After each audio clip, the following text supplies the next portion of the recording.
আজ আমি তোমাদের কাছে একটা নতুন রেসিপি নিয়ে এসেছি, কাবাব, গোশের কাবাব।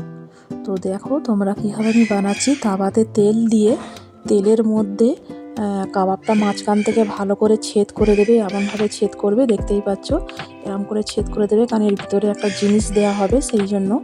তো এরকম করে দেওয়ার পরে 3টে কাবাব আমি তাওয়াতে দিয়েছি। তারপরে ভালো করে উল্টে পাল্টে ভালো করে সেঁকে নিতে হবে। দেখতেই পাচ্ছ এগুলো সেঁকে নিতে হবে এরকম করে। তারপরে এর বীজখানে ডিমের যে কুসুমটা হয় সেটা আমি রেখেছিলাম, এই ডিমের কুসুমগুলো মাঝখানে দিয়ে তারপরে যে চিজগুলো ওপরে দিয়ে ভালো করে এপিট উপিট করে সেঁকে নিলাম। দেখতেই পাচ্ছ ডিমের কাবাব, ডিম আর গোশ দুটো মিক্স আছে। তো এইগুলো কাবাবটা সত্যি অসাধারণ ছিল ধনেপাতা চাটনির সাথে। তো তোমরা সামনে যেহেতু রমজান মাস আসছে, তোমরা ইফতারিতে এরকম কাবাব তোমরা বানাতে পারো। বাড়ির সবাই তোমাদেরকে পছন্দ করবে এমন সুন্দর কাবাব খাওয়ালে।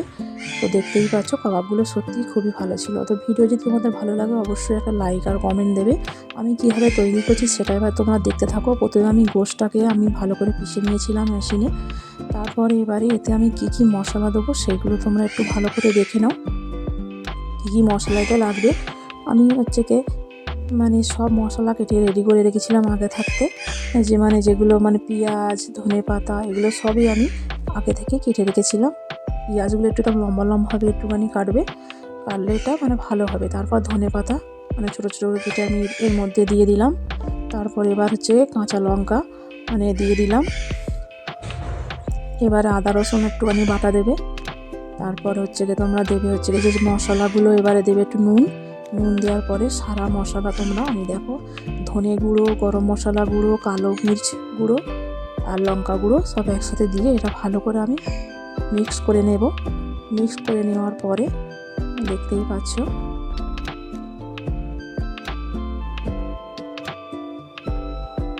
এবার টমেটো কেচাপ আমি এর মধ্যে দিয়ে দিলাম 1 চামচ, দিলে টেস্টটা একটু ভালো আসবে, তো সেই জন্য দিয়ে দিলাম।